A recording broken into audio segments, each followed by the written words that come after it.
Let's start with a question.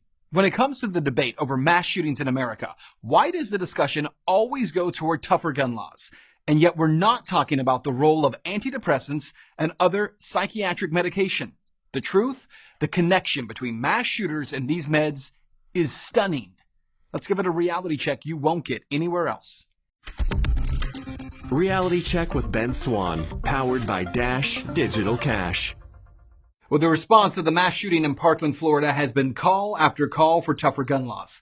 But it seems to ignore the issues, once again, surrounding antidepressants and psychiatric drugs. Now, without question, Nikolas Cruz, the 19-year-old man who killed 17 students and wounded more than a dozen that afternoon, February 14th, had for years exhibited signs of mental health problems. We talked about it in a reality check just a few episodes back.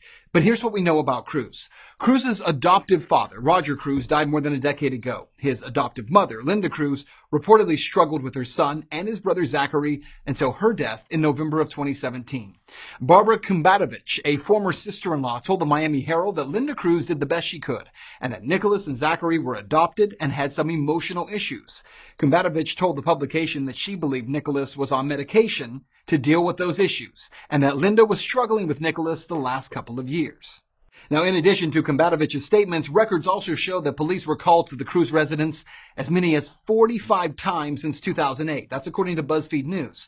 Between reports that Cruz had previously pulled a gun on his brother and mother and an anonymous FBI tip from January that Cruz had been suicidal but then decided, quote, he wants to kill people and that he was going to explode, all evidence is clearly indicating an unstable young man with numerous documented concerns from those who knew him.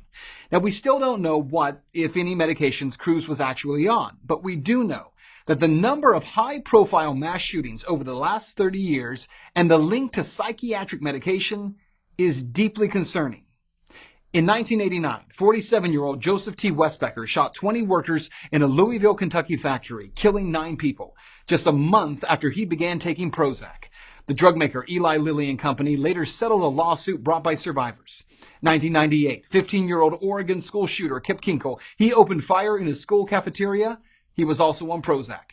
1999, Columbine killer Eric Harris was on Luvox, another antidepressant.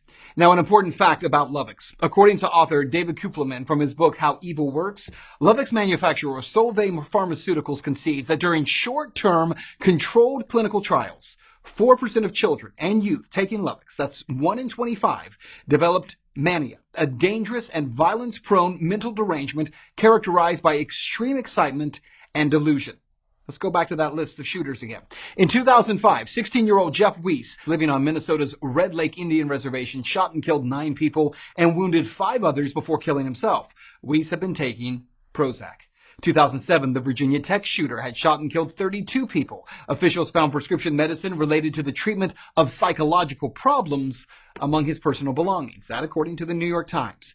2012, Colorado theater shooter James Holmes, he was reportedly prescribed the antidepressant Zoloft. 2013, Navy Yard shooter Aaron Alexis sprayed bullets at office workers and in a cafeteria, killing 13 people, including himself.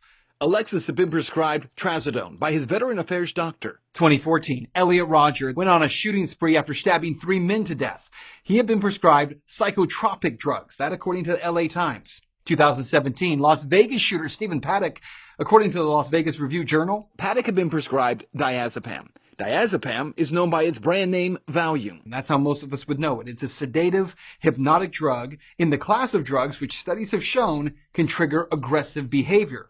Paddock received his prescription in June of 2017. Just months later, in October, he carried out the deadliest shooting in modern American history. Now, there are dozens of other examples here, but to be clear, we're not saying that absolutely prescription drugs are to blame for mass shootings.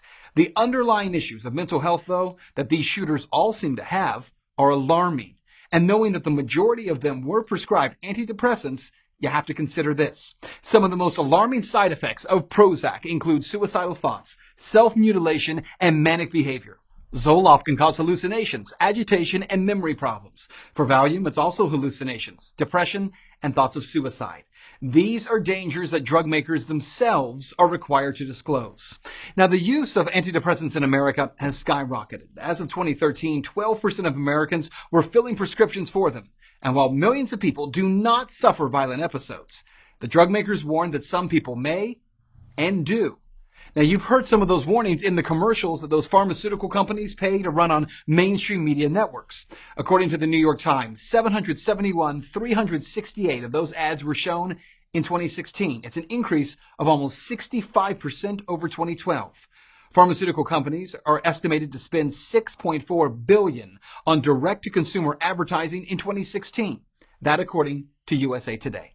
Further, Open Secrets reports that in the 2016 election cycle, pharmaceutical companies contributed $12.4 million to former Secretary of State Hillary Clinton, another $1.5 million to former Republican Governor Jeb Bush, more than $812,000 to Senator Ted Cruz, $446,000 to Chris Christie, $388,000 to Donald Trump, and $280,000 and above to Bernie Sanders.